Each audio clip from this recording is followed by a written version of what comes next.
illa rahmatan lil alamin. Dalam surat Al-Anbiya 107. Kata Allah Subhanahu wa taala, tidaklah kami mengutus engkau wahai Muhammad kecuali rahmat bagi seluruh alam. Tidaklah kami mengutusmu. Yang punya buku silakan buka halaman 372. Yang punya buku silakan buka halaman 372. Tidaklah kami mengutusmu wahai Muhammad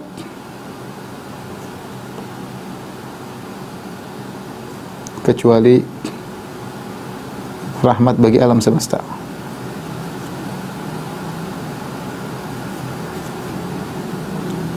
Mereka memahami ya bahwasanya ya rahmat ketika Nabi diutus sebagai rahmat bagi seluruh alam semesta, artinya agama-agama lain juga mendapatkan rahmat tersebut ya.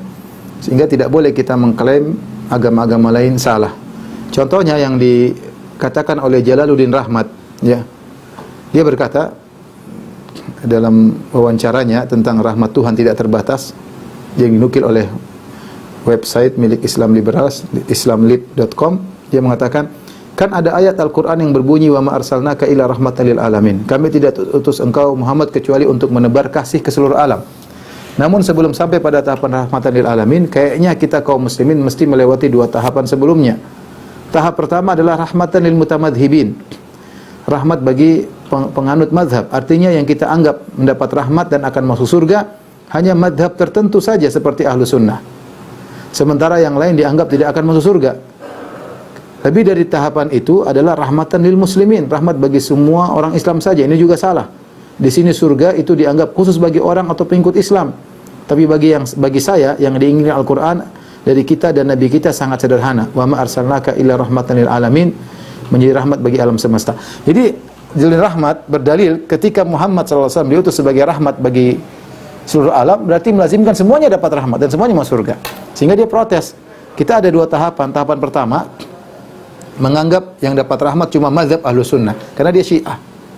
Dia bilang ini salah, yang menganggap yang dapat rahmat cuma ahlu sunnah, sementara mazhab yang lain dia tidak sebutin, tapi dia karena Syiah dia menyindir. Sementara mazhab selain ahlu sunnah tidak masuk surga. Ini salah kata dia. Harusnya semua masuk surga. Syiah, Islam semuanya rahmat, karena dapat rahmat. Karena rahmat Muhammad SAW tidak terbatas pada ahlu sunnah.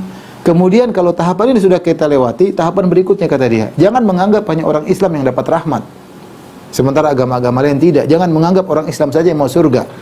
Jadi pendalilannya, sisi pendalilan, Jalaluddin Rahmat,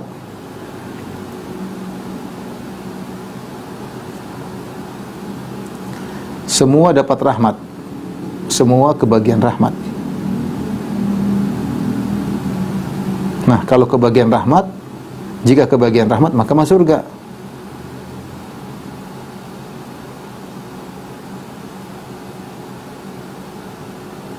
Kemudian dia bagi ada tahapan pertama, rahmat tidak terbatas pada ahlu sunnah. Jangan batasi yang masuk surga cuma ahlu sunnah.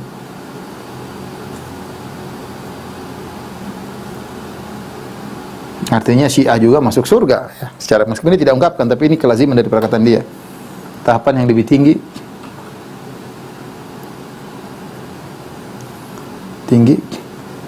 bukan Islam saja yang masuk surga, bukan yang beragama Islam saja.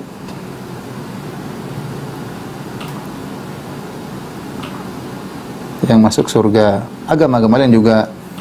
Ini sisa pendalilan ya, di antara yang diungkapkan oleh Jalaluddin Rahmat ya. Ini hanyalah taqiyah ya, kedustaan yang dia lakukan. Orang Syiah saja mengkafirkan ahlu sunnah, orang Syiah mengkafirkan Abu Bakar dan Umar. Namun demikian biasa bagi orang Syiah untuk melakukan kebohongan ya, membohongi publik ya. Sementara mereka orang Syiah meyakini para sahabat kafir. Taib. Tentu tafsiran seperti ini menyelisihi tafsiran yang disampaikan oleh seluruh para ahli tafsir. Ya. Kalau kita kembali kepada tafsir yang disebut oleh para ahli tafsir, tafsir yang sesungguhnya ada dua ya. Tafsir ayat yang benar menurut para ahli tafsir. Kita kita merujuk kepada perkataan Tabari, ya, Ar-Razi, ya, As-Sam'ani, banyak ya, Ibnu Katsir, ya. Jadi para ahli tafsir berselisih menjadi dua pendapat di kalangan mereka. Pertama, rahmat ini hanya berlaku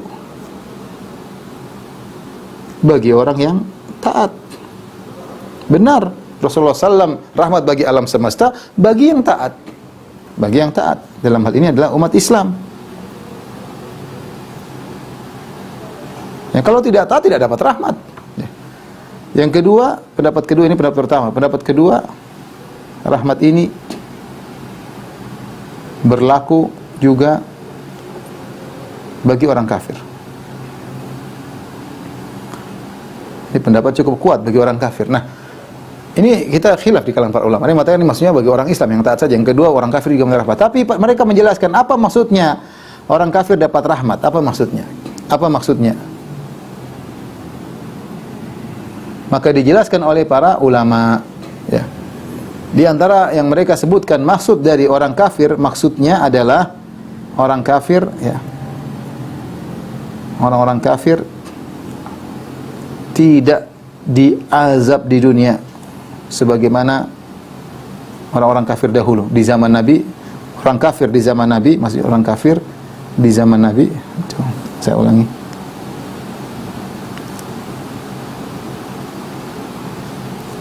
Di zaman Nabi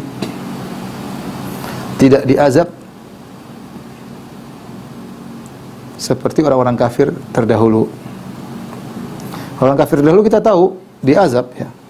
Seperti kaum Nabi Nuh dengan banjir, kaum Ad, kaum Samud, kaum Ad dengan angin, kaum Samud dengan halilintar dengan suara yang menggelegar, kaum Lut dengan diangkat dan dibinasakan, kaum Fir'aun dengan ditenggelamkan. Adapun Nabi Muhammad SAW tidak, ya. Makanya dalam Al-Quran, wa idh qalu Allahumma in kana hadha huwal haqqu min indika fa'amtir alaina hijaratan minas sama aw i'tina bi'adzabin alim wa ma kana Allahu liyu'adzibahum wa anta fihim wa ma kana Allahu mu'adzibahum wa hum yastaghfirun. Ketika orang-orang kafir Quraisy berkata, ya Allah, mereka berdoa kepada Allah karena mereka percaya kepada Allah. Kata mereka, ya Allah, kalau apa yang kau turunkan kepada Muhammad ini benar, anzil alaina hijaratan minas sama, turunkanlah hujan batu kepada kami agar kami mati. Awitina bi adzabin alim, atau datangkanlah azab yang pedih bagi kami. Allah bantah, Allah mengatakan, "Wa ma kana Allahu liyu'adzibahum anta fihim." Allah tidak akan mengadab mereka sementara kau ada di tengah-tengah mereka. Ini ditafsir oleh para ulama, ini bentuk rahmat yang mereka dapatkan di dunia. Di akhirat enggak dapat.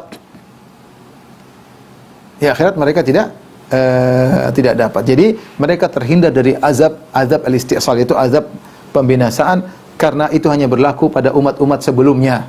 Jadi ini yang disampaikan oleh Tabari rahimahullahu taala, ya.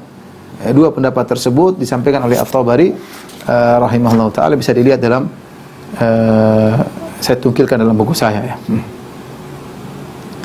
Dan ini pendapat yang lebih masyhur, ya.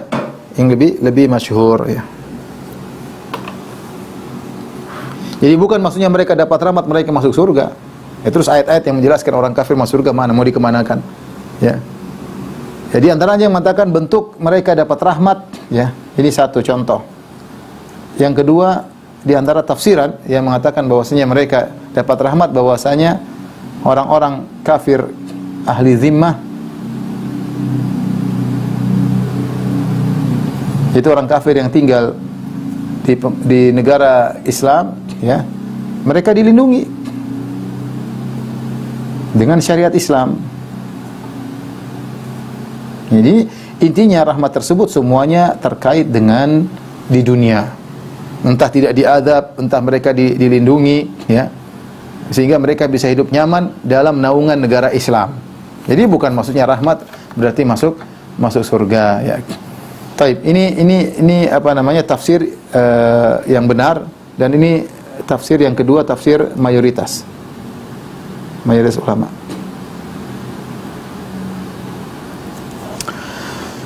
Sebenarnya mudah, kita contoh sederhana, kita sebut jangankan Nabi Muhammad SAW, Allah Subhanahu Wa Taala.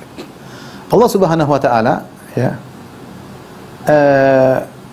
di antara sifatnya adalah Ar-Rahman Ar-Rahim. Ar-Rahman Ar-Rahim. Tapi apakah Ar-Rahman Ar-Rahim? Dan kita rahmat Allah meliputi seluruh makhluk. Tapi apakah, jangankan Muhammad, saya Allah sendiri memiliki sifat Ar-Rahman dan Ar-Rahim. Wa rahmati wasi'at kulla syai'. Kata Allah, dan rahmatku meliputi segala sesuatu. Tapi apakah maksudnya semua orang pasti masuk surga? Iblis juga masuk. Iblis, kemudian Fir'aun semuanya masuk surga? Jawabannya kan tidak. Jadi rahmat Nabi masih kurang, rahmat Allah lebih. Tetapi itu pun tidak melazimkan bahwasanya Fir'aun masuk surga. Wa rahmati wasi'at kulla syai'. Ini masih di antara bantahan ya. Di antara bantahan. Rahmat Allah lebih luas dari Muhammad sebagai rahmat, Nabi SAW sebagai rahmat.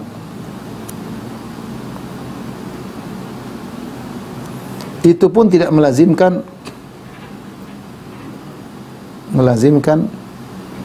Fir'aun masuk surga. Fir'aun, Namrud, orang-orang kafir masuk surga. Tidak. Jadi begitulah sebagian orang liberal menempatkan ini tidak pada tempatnya. Kita bilang Islam adalah rahmat. Muhammad SAW adalah rahmat bagi orang yang ingin mengambil rahmat itu dia akan dapatkan. Orang kalau mengikuti ajaran Nabi Muhammad SAW dia akan bahagia, dia akan tentram ya di dunia apalagi di akhirat. Lihat praktek Nabi SAW. Kalau Nabi rahmat, kalau kita memahami secara metode kita, kemudian buat apa Nabi berperang? Buat apa Nabi bilang, buat apa Nabi menyerang? Buat apa? Buat apa Nabi mengirim surat kepada Heraklius? Buat apa Nabi mengirim pasukan menuju negeri Syam? Ya, makanya jangan menafsirkan dengan tafsiran sendiri. Kita bilang rahmat ya, yang disebut oleh para ulama tadi, ya, artinya orang kafir tidak akan diadab di dunia selama Nabi masih ada. Ini pertama. Yang kedua, ada orang kafir yang tinggal di negeri Islam, maka mereka akan mendapatkan naungan. Adapun di akhirat, orang kafir tidak akan mendapatkan rahmat. Bukankah Allah yang mengatakan kepada Nabi, ya ayuhan Nabi, jahidil kuffar wal munafiqina wagluth alaihim. Wahai Nabi, perangilah orang-orang kafir dan orang munafik, jihadlah melawan mereka, wagluth alaihim, dan keraslah terhadap mereka. Wa ma'wahum jahannam, tempat mereka di neraka, wa bi'sal masir, dan neraka adalah tempat seburuk-buruk tempat kembali. Ya, terus kita hanya berdalil Rasulullah adalah rahmat bagi alam semesta, berarti semua alam masuk surga? Ini enggak logis ya. Ya, yang membunuh, yang menzalimi semuanya masuk surga, ya gimana? Kalau kamu komitmen harusnya kita bilang semua, ya. Bukankah pelaku maksiat juga dapat rahmat, orang kafir juga dapat rahmat? Berarti yang membunuh, yang merampok, yang berzina, yang membasmi, semua juga masuk surga? Tentu enggak. Nah, kalau kamu bisa mengatakan bahwasanya mereka keluar dari rahmat Nabi sebagai rahmat, ya demikian juga orang kafir. Saya rasa kita sepakat dengan mereka orang liberal, kalau ada pembunuh yang bunuh orang tuanya, yang membasmi masyarakat, dia tidak akan dapat rahmat. Ya tidak. Keberadaan Nabi rahmat sebagai alam semesta tidak berarti dia kemudian masuk surga. Ya kalau begitu demikian juga orang-orang kafir. Taib. Ini kemudian di antara juga ulama menyebutkan ya, di antara rahmat yang juga terjadi kepada orang kafir dengan sikap tegas Nabi, banyak orang kafir akhirnya masuk Islam. Banyak orang kafir masuk Islam. Ini contoh tafsiran para ulama. Seperti dalam hadis Rasulullah SAW bersabda, "Ajiballahu min qaumin yadkhulunal jannata fis salasil." Allah takjub dengan suatu kaum yang mereka masuk surga dengan rantai, dengan belenggu. Di antara tafsiran maksudnya adalah Nabi terjadi peperangan, kemudian Rasulullah memaksa mereka, kemudian mereka mungkin ditawan, akhirnya mereka ketika ditawan, lama-lama mereka mengenal Islam, akhirnya mereka masuk Islam, akhirnya mereka meninggal masuk surga. Sebabnya gara-gara mereka pernah ditawan. Masuk surga gara-gara ditawan. Tidak suka dengan Islam, ditawan, mungkin jadi budak atau jadi apa, jadi tawanan, lama-lama ternyata masuk. Ini banyak terjadi. Banyak terjadi. Tapi inilah syubhat yang pertama. Kita lanjutkan pada syubhat yang kedua.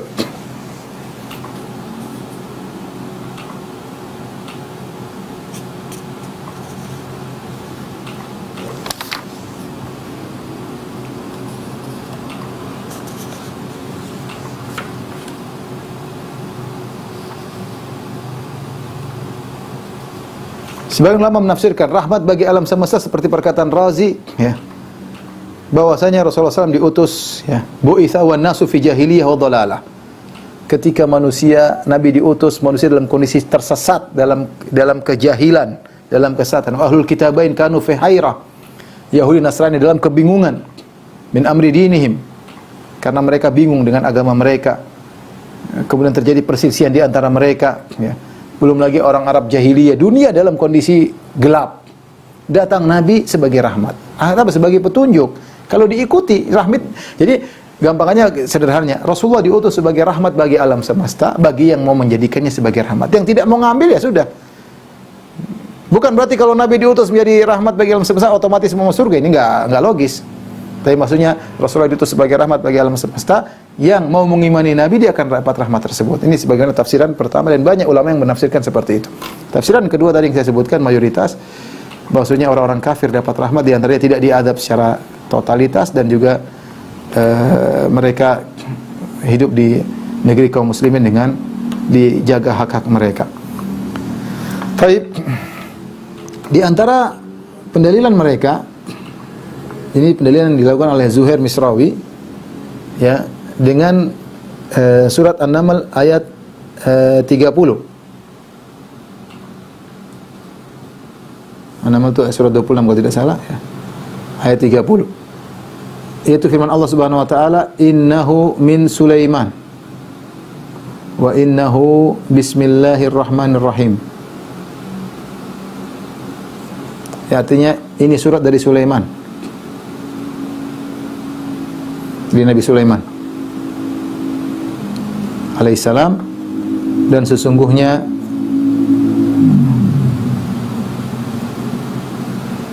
dengan nama Allah yang Maha Pengasih lagi Maha Penyayang.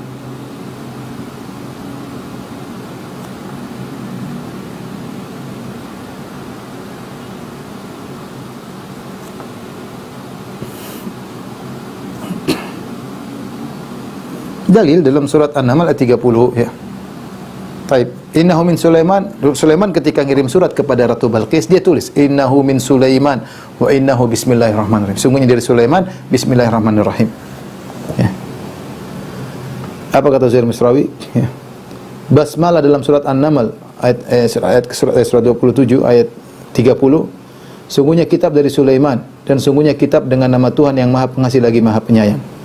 Dan beliau berkata, artinya nabi-nabi dan umat-umat terdahulu telah menjadikan basmalah sebagai landasan moral dan etis untuk membangun masyarakat yang humanis dan toleran. Lihat ini perkataan Zuhair Misrawi. Saya ulangi. Dia menafsirkan ayat ini, surat An-Naml surat 27 ayat 30, tentang surat Nabi Sulaiman. Komentar dia, artinya nabi-nabi dan umat-umat terdahulu, karena Nabi Sulaiman Nabi Bani Israel. Artinya nabi-nabi dan umat-umat terdahulu telah menjadikan basmalah sebagai landasan moral dan etis untuk membangun masyarakat yang harmonis dan toleran. Apakah benar pendalilan Zuhair Misrawi? Ya. Jawabannya, dia telah memotong ayat bantahan. Saya bilang ini bantahan apa? Jurus mabok, ya. Seperti wailul lil musallin. Titik. Celaka orang-orang salat. Semua orang salat dibilang celaka. Padahal ada kelanjutan ayat. Alladzina hum an salatihim sahun. Yaitu orang-orang yang lalai dari salatnya, ya. Dikerjakan di luar waktu misalnya. Jangan diberhentikan. Ya, jangan cuma celaka orang salat. Seakan orang salat masuk neraka. Padahal ada kelanjutannya. Siapa yang celaka orang salat? Itu yang salatnya di keluar waktu, itu yang celaka. Sama ayat ini ternyata ada kelanjutannya. Innahu min Sulaiman wa innahu bismillahirrahmanirrahim. Apa kelanjutan ayat? Pertama, ayat ada kelanjutannya.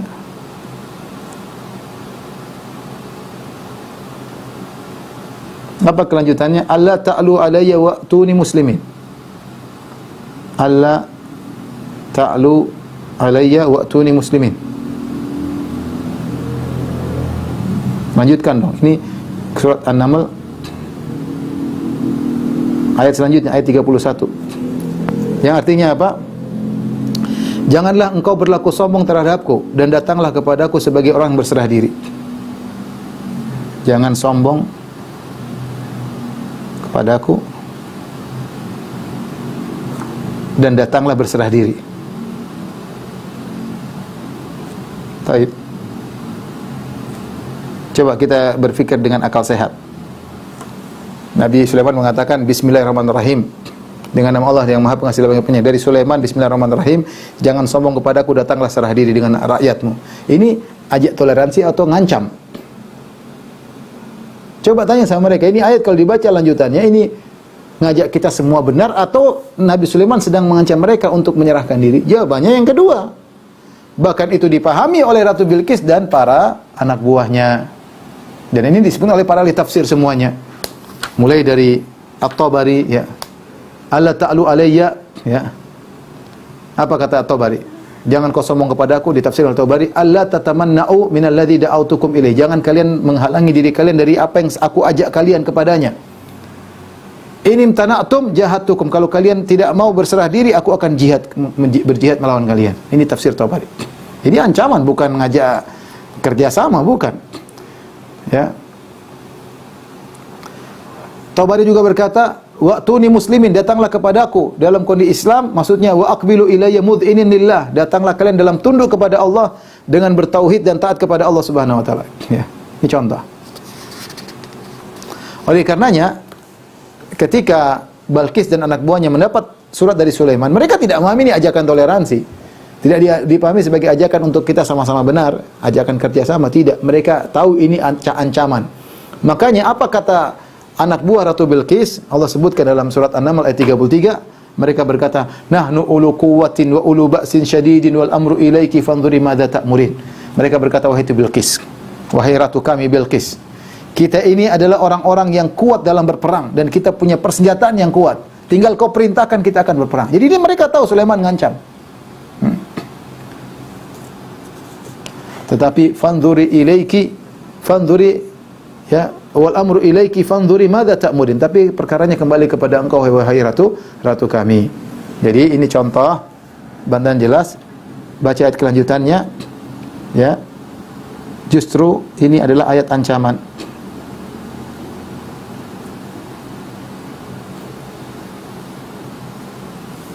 Sebagaimana dipahami oleh para ahli tafsir,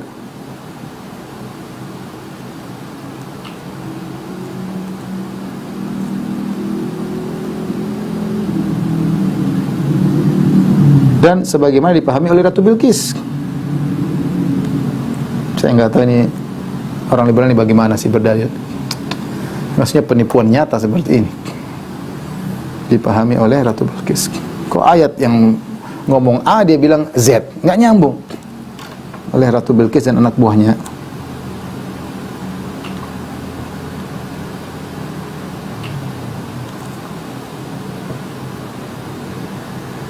Taib, ini pendalilan kedua dan ini juga sudah kita jelaskan, ya. Ini syubhat yang kedua. Ini juga salah, ya. Tapi kita lanjutkan syubhat yang ketiga. Dawin. Lihat halaman 387.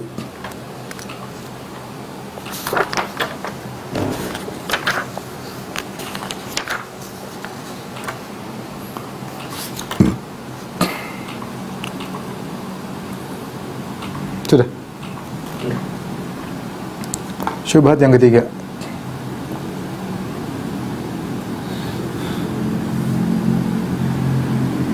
Berdalil dengan firman Allah Subhanahu wa taala dalam surat Al-Ankabut ayat 46. Dalam surat 29 ayat 46. Kata Allah Subhanahu wa taala, "Wa la tujadilu ahlal kitabi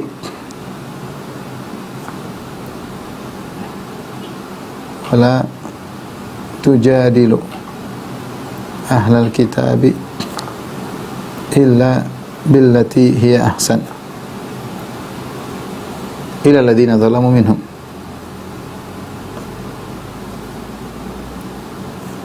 Kata Allah Subhanahu wa taala, dan janganlah kalian berdebat dengan ahlul kitab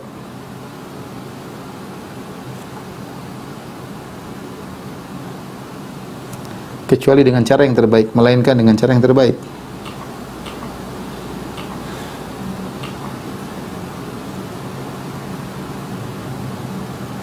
Kecuali dengan orang-orang yang zalim di antara mereka.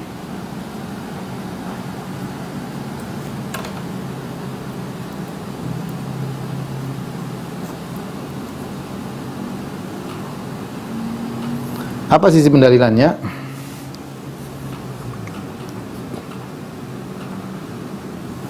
sisi pendalilan menurut pluralis kaum liberalis, pluralis. Yang pertama, tidak boleh menyebut ahlul kitab dengan kafir.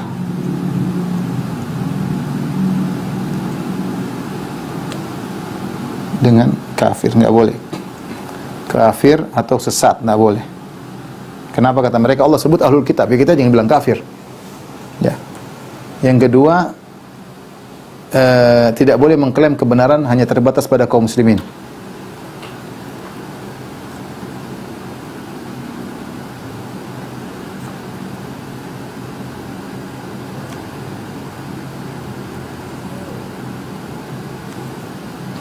Kenapa tidak boleh? Karena sisi pendalilannya apa?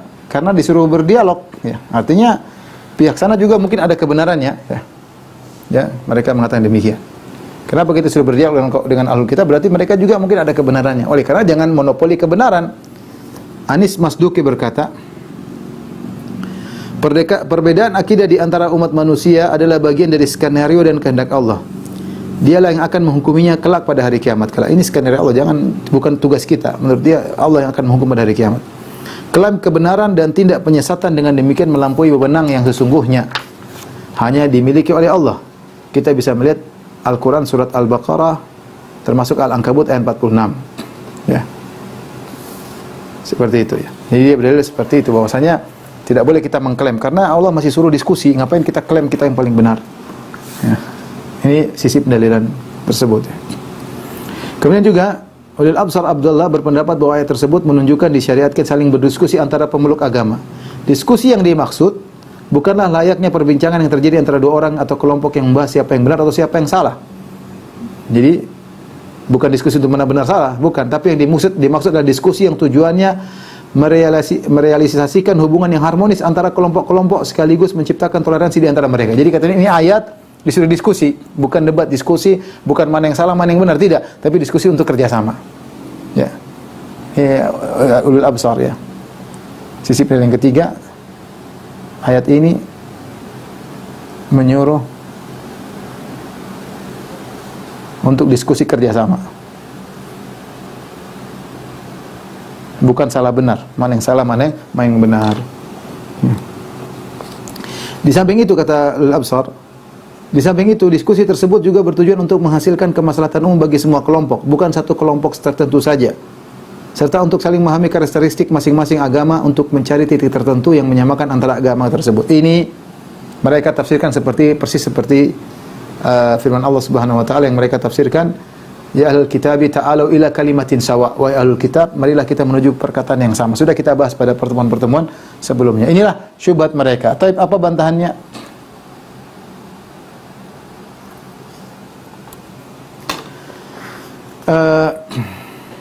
Pertama ijma' ulama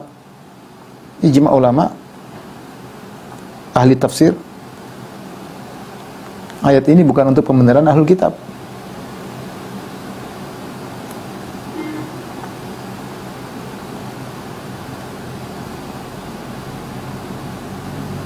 Ini ijma', enggak ada ahli tafsir mengatakan ayat ini menunjukkan ahlul kitab benar, enggak ada. Yang kedua, Allah menyebut mereka ahlul kitab karena memang statusnya demikian. Allah tidak sedang berbicara status mereka di neraka atau status iman mereka. Mereka menyebut mereka ahlul kitab sebagai status ya. Status identitas mereka. Bukan Allah sedang bukan berbicara tentang status keimanan mereka. Dalam ayat yang banyak dalam status keimanan mereka. Jadi bukan berarti Allah mengatakan ahlul kitab berarti mereka bukan orang kafir. Ini penilaian ngaco ya. Allah bilang ahlul kitab berarti bukan kafir. Lagi mana dalam ayat yang lain banyak. Contoh firman Allah Subhanahu wa taala, innal ladzina kafaru min ahlil kitabi wal musyrikin. Jelas. Sungguhnya orang-orang kafir dari kalangan ahlul kitab dan musyrikin. Kafir berarti. Jadi bukan berarti Allah mengatakan majusi. Innal ladzina amanu wal ladzina hadu wan nasara wal majus. Sungguhnya orang-orang wasabiin, sungguhnya orang beriman Nasrani, Yahudi, Majusi. Bukan berarti Majusi enggak kafir, enggak ya. Ini Allah sedang sebut status mereka, artinya identitasnya mereka Majusi. Masalah kafir atau dia urusan lain. Allah tidak sedang berbicara status iman, Allah bicara tentang status mereka Majusi. Jadi kemudian maksud saya penilaian aneh gara-gara Allah mengatakan wala tujadilu ahlal kitab illa billati hi ahsan. Jangan kalian berdebat dengan ahlul kitab dengan cara yang terbaik. Allah sebut mereka ahlul kitab berarti tidak boleh kita kafirkan lah. Tidak benar seperti itu. Tapi kalau Allah sebutkan Romawi Persia misalnya, atau Nabi sebutkan Romawi Persia, berarti tidak boleh kita kafirkan. Allah sedang menyebutkan identitas mereka. Identitas mereka bisa jadi Romawi, bisa Persia, bisa Yahudi, bisa Nasara, bisa Majusi. Tetapi dalam ayat yang lain jelas bahwasanya ahlul kitab kafir. Contoh Yahudi ya, banyak Allah kafirkan dalam Al-Quran. Nasara juga Allah kafirkan dalam Al-Quran. Ya, mereka ini ambil ayat kemudian tafsir sendiri, ayat yang lain dibuang. Aneh orang. Yang anehnya ini bukan itu orang bodoh mereka ini. Mereka ini orang pondokan, ngerti agama, baca Al-Quran, mungkin sebagian mereka hafal Quran. Tapi kita bilang hidayah di tangan Allah Subhanahu wa taala. Baik. Adapun tafsir dari ayat ini ya. Ada 3 pendapat ya. Tafsir para ulama 3. Pokoknya tafsir ayat ini tidak ada pembenaran terhadap Alkitab. Ijma' enggak ada. Ada 3 pendapat. Tafsir yang benar ada 3 pendapat di kalangan ahli tafsir. Saya bacakan. Pendapat pertama, dan janganlah kalian berdebat dengan ahlul kitab kecuali dengan cara yang terbaik. Artinya janganlah kalian berdebat dengan ahlul kitab yang telah mau membayar pajak kecuali dengan cara yang baik. Artinya mereka bayar jizyah. Ini orang kafir zimmi yang tinggal di kawasan kaum muslimin, mereka bayar jizyah seperti semacam upeti, semacam pajak, kemudian mereka mendapat pelayanan di mana harta mereka terjaga, darah mereka terjaga. Kaum muslimin tidak disuruh bayar upeti tapi disuruh bayar pajak. Kemudian ilal ladzina zalamu minhum, kecuali orang zalim di antara mereka, artinya kecuali orang-orang yang enggan untuk bersepakat kepada kalian dengan bayar jizyah, upeti, dan berbalik hendak memerangi kalian. Maka sungguhnya mereka telah berbuat kezaliman. Oleh karenanya debatlah mereka dengan berperang. Ini tafsiran pertama. Jadi tafsiran pertama ini dipilih oleh At-Tabari dalam tafsirnya. Dia mengatakan janganlah kalian berdebat dengan ahlul kitab, yaitu berbuat baiklah kepada mereka karena mereka telah membayar jizyah.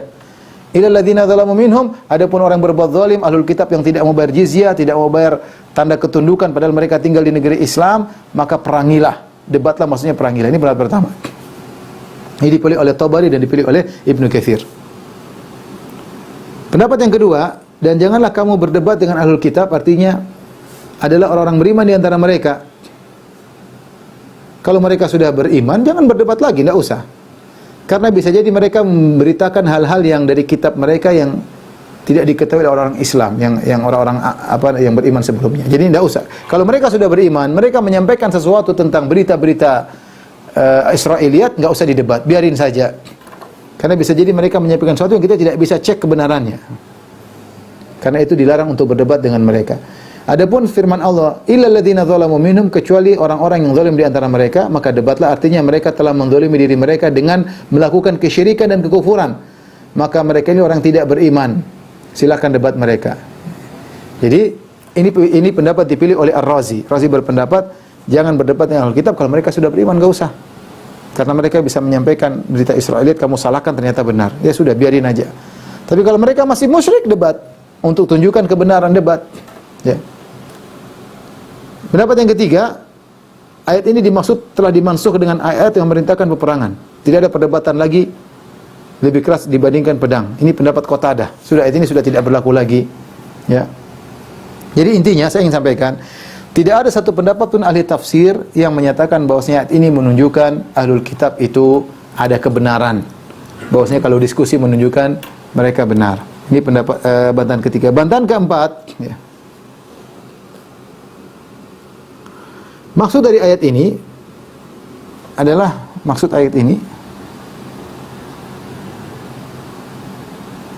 berdebat untuk menunjukkan kebenaran. Seperti Nabi SAW dengan Nasrani Najran. Ya, terjadi perdebatan, diskusi. Ya, sebagaimana Nabi atau sahabat dengan ahlul kitab. Debat tak ada masalah, ya.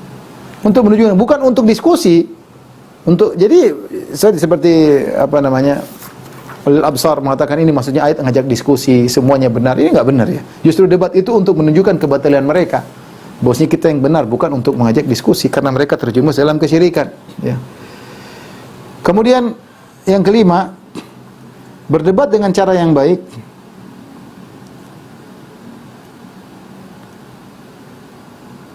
tidak melazimkan yang diajak berdebat benar.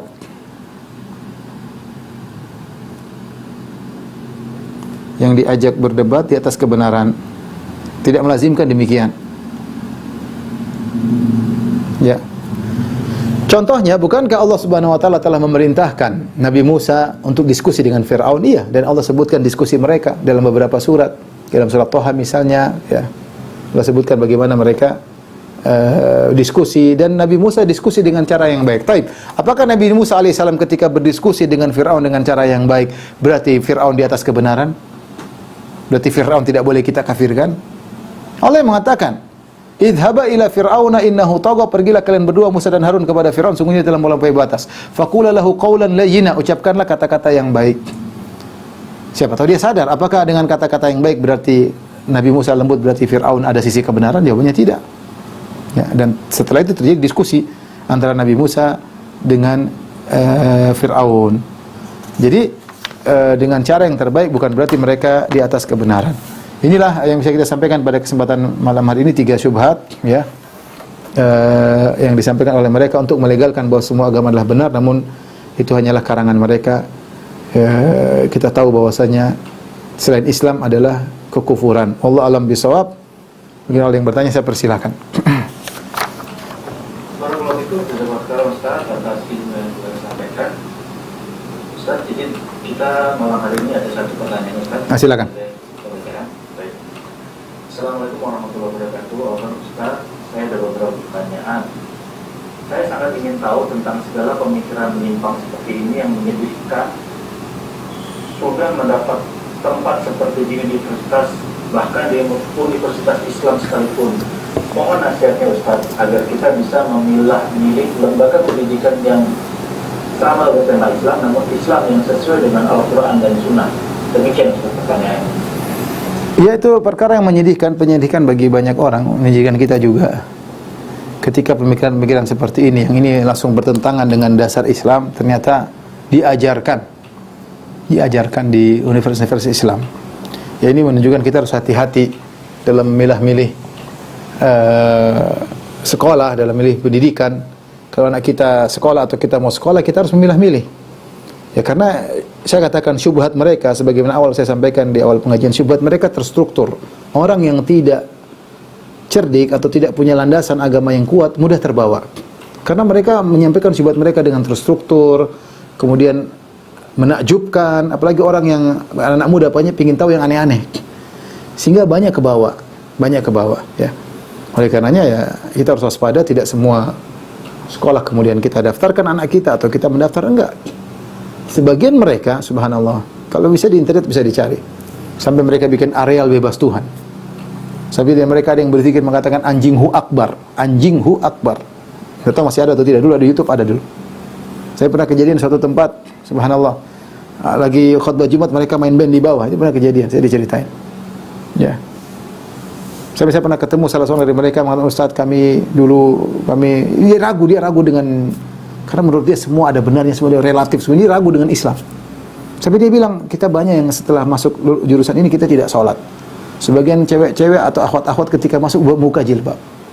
Subhanallah, sebelum masuk pendidikan akhlak mulia, sholat, pakai jilbab, begitu masuk tidak sholat, tidak pakai jilbab. Subhanallah.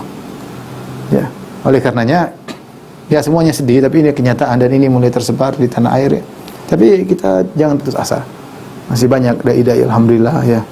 MUI pun tegas mengatakan ini adalah pemikiran yang haram. Ya, alhamdulillah. Tinggal kita sabar dalam berdakwah dan mengingatkan anak-anak muda di antara kita. Wallahu a'lam bishawab. Demikian saja pada rekan-rekan yang hati Allah Subhanahu wa taala. Semoga yang kita sampaikan bermanfaat. Semoga Allah menjaga diri kita, menjaga anak-anak kita dari pemikiran-pemikiran liberal dan pluralis. Dan semoga Allah Subhanahu wa taala mewafatkan kita di atas keteguhan, di atas Al-Qur'an dan Sunnah. Demikian wabillahi taufiq wal hidayah. Assalamualaikum warahmatullahi wabarakatuh. Waalaikumsalam warahmatullahi wabarakatuh.